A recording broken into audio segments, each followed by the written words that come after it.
चलिए आज बात करते हैं अपवर्तकों की, लेकिन एक पहेली के जरिए। ये कहानी है रमन और उसकी 12 गोलियों की, और इनके साथ खेलते खेलते हम गणित का एक बहुत ही जरूरी कॉन्सेप्ट समझेंगे। तो तैयार हैं रमन की पहेली सुलझाने के लिए? चलिए शुरू करते हैं।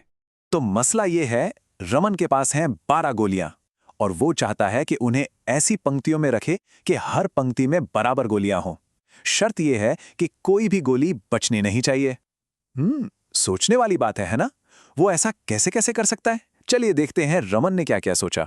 तो सबसे पहले रमन ने क्या किया, उसने सबसे सीधा रास्ता अपनाया। हर लाइन में सिर्फ एक गोली रख दी। तो कितनी लाइनें बनेंगी? जाहिर सी बात है 12, क्योंकि 1 गुना 12 12 ही होता है। मतलब ये तरीका तो काम कर गया। पहला अरेंजमेंट तो सफल रहा।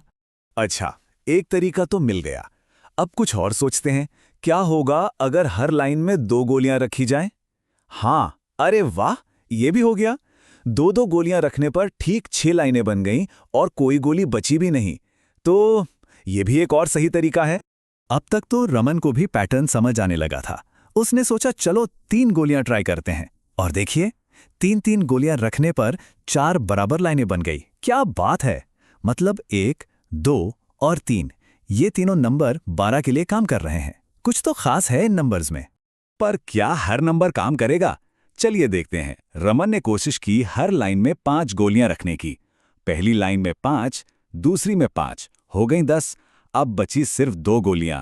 इनसे तो तीसरी लाइन बनेगी नहीं, मतलब पंक्तियां बराबर नहीं बनी। तो ये साफ हो गया कि 5 से 12 को बराबर बराबर नहीं बांटा जा सकता। ये तरीका फेल हो गया। तो इन सब कोशिशों के बाद रमन को एक बात तो समझ आ गई कि भाई हर नंबर से ये काम नहीं होता। कुछ खास नंबर्स ही हैं जो 12 गोलियों को बराबर पंक्तियों में बांट सकते हैं।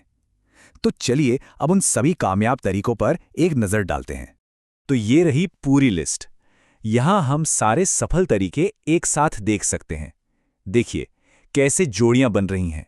1 गोली की 12 लाइनें या 12 गोलियों की 1 लाइन, 2 गोलियों की 6 लाइनें या 6 गोलियों की 2 लाइनें, और 3 गोलियों की 4 लाइनें या 4 गोलियों की 3 लाइनें।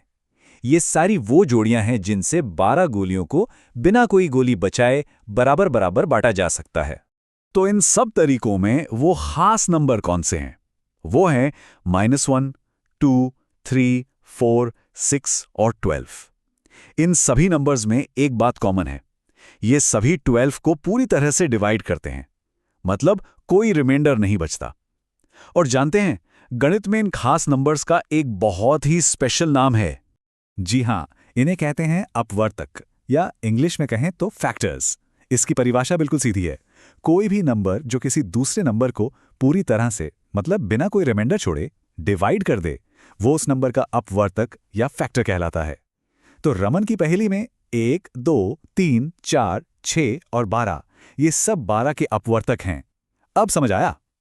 तो अब हम समझ गए हैं कि अपवर्तक क्या होते हैं। चलिए अब इनके बारे में कुछ मजेदार और बहुत जरूरी बातें जानते हैं। और सबसे अच्छी बात यह है कि ये नियम सिर्फ 12 के लिए नहीं है, ये गणित में हर नंबर पर लागू होते हैं। ओके, तो ये नियम बहुत काम के हैं, इन्हें ध्यान से समझते हैं। पहला, नंबर 1, हर संख्या का फैक्टर होता है हमेशा। दूसरा, हर नंबर खुद का भी फैक्टर होता है, क्योंकि कोई भी नंबर खुद से तो डिवाइड हो ही जाता है ना? तीसरा पॉइंट, किसी भी नंबर का फैक्टर उस नंबर से बड़ा नहीं हो सकता, या तो छोटा होगा या बराबर। और आखिरी बात, किसी भी नंबर के फैक्टर्स की गिनती तय होती है, मतलब लिमिटेड होती है। ऐसा नहीं है कि फैक्टर्स मिलते ही जाएंगे। ये कुछ सुनहरे नियम हैं जो हमेशा काम आते हैं।